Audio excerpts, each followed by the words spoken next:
तो हमारा next topic है dual behaviour of electromagnetic radiation. तो जो इलेक्ट्रोमैग्नेटिक रेडिएशंस के बारे में हमने पढ़ा है उसका ड्यूल बिहेवियर होता है। अभी ड्यूल बिहेवियर का मीनिंग होता है दोहरा बिहेवियर, मतलब दो तरह से बिहेव करना। अब देखो, the particle nature of light posed a dilemma for the scientist. जैसे हमें पार्टिकल नेचर के बारे में पता चला तो वो एक तरह से डेलिमा काम कर रहा है। डेलिमा का मतलब होता है जैसे कन्फ्यूज़न बना दी उसने उसके अंदर। On the other hand it could explain black body radiation photoelectric effect satisfactorily, but on the other hand it was not consistent with the known wave behavior of light, which could account for the phenomena of interference and diffraction। लेकिन इसने जैसे black body radiation और photo electric effect को तो अच्छे से explain कर दिया, लेकिन जैसे ही बात आई इंटरफेरेंस और डिफ्रैक्शन की तो ये उस चीज़ को बताने में कंसिस्टेंट नहीं रह पाया, कैसे बताना है। The only way to resolve the dilemma was to accept the idea that the light possesses both particle and wave-like properties। तो इस डिलेमा से बाहर निकलने का एक ही हमारे पास आंसर था कि वो ये था कि जो लाइट है उसके पास पार्टिकल और वेव दोनों तरह की प्रॉपर्टीज़ होती है, यानी लाइट का ड्यूल बिहेवियर होता है। Depending on the experiment we find that light waves either a wave or as a stream of particle. जो लाइट है वो या तो वेव की तरह बिहेव करती है या पार्टिकल्स की तरह बिहेव करती है।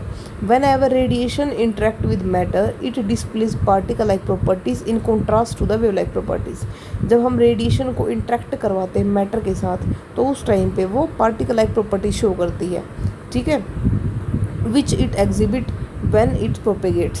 This concept was totally aligned to the way that scientists thought about the matter and radiation, and it took them a very long time। देखो इसमें सारी चीज़ें वही दी गई है कि अगर हम बात करते हैं लाइट की तो वो पार्टिकल और वेव दोनों की तरह बिहेव कर रहा है। कुछ जगह पर वो ऐसा है जो पार्टिकल की तरह बिहेव करता है और कुछ जगह पर वो वेव की तरह बिहेव करता है, ठीक है। अब देखो इसके न्यूमेरिकल दे रखे हैं, जैसे calculate energy of 1 mole of photon उस फ्रीक्वेंसी इज दिस।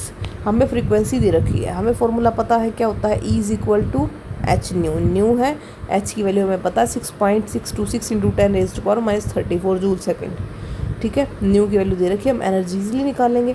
अब ये जो एनर्जी आई ये तो किसकी आई, एक फोटोन की। हमें कितने की निकालनी है, 1 मोल ऑफ फोटोन की।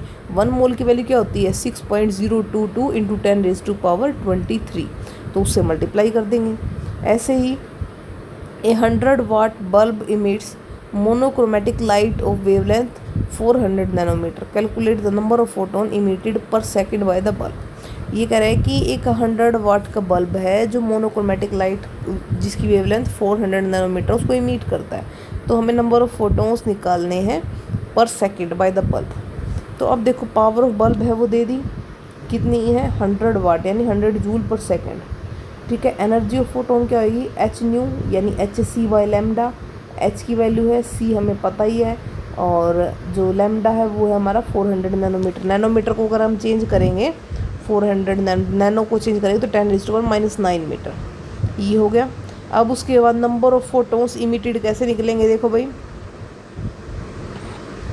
हमारे पास टोटल जो एनर्जी है वो है 100 जूल पर सेकेंड, और जो हमारी एक फोटोन की एनर्जी आई है वो आई है ये, तो इसको इससे डिवाइड करेंगे तो वो आ जाएगी हमारे नंबर ऑफ फोटोन्स। अब आगे देखो, when electromagnetic radiations of wavelength 300 nanometre falls on the surface of sodium electrons are emitted with kinetic energy. ये कह रहा है कि एक लाइट है जिसकी वेवलेंथ दे रखी है, वेवलेंथ दे रखी है तो हम एनर्जी इजीली निकाल ही लेंगे।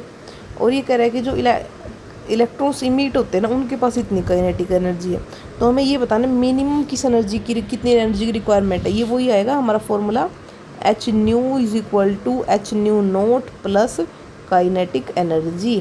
अब हमारे पास काइनेटिक एनर्जी है, इसके लिए 1/λ की वैल्यू दे रखी है, तो वहाँ से हम एच न्यू या hc/λ निकाल के एनर्जी निकाल देंगे और ये वैल्यू हमें फाइंड आउट करनी है।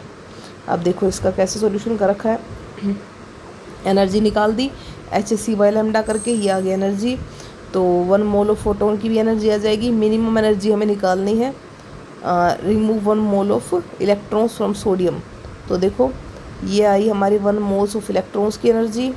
तो फोटोन कैसे निकालेंगे अभी बताया था ना, H nu is equal to H nu nought plus 1/2 mv²। तो एच न्यू में से हम जो इलेक्ट्रॉन्स की काइनेटिक एनर्जी है उसको माइनस कर देंगे तो हमारी जो मिनिमम एनर्जी है वो आ जाएगी, ठीक है।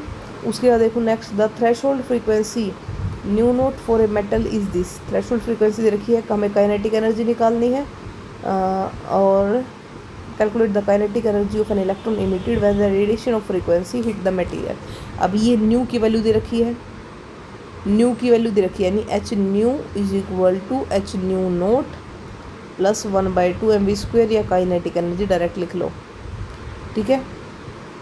अब हमें दिया क्या क्या है, न्यू दे दिया, न्यू नोट दे दिया, एच हमें पता ही है, काइनेटिक एनर्जी को फाइंड आउट करना है, ये हम इजीली फाइंड आउट कर सकते हैं, ठीक है। तो अगला टॉपिक हम करेंगे नेक्स्ट वीडियो में। Thank you and have a nice day.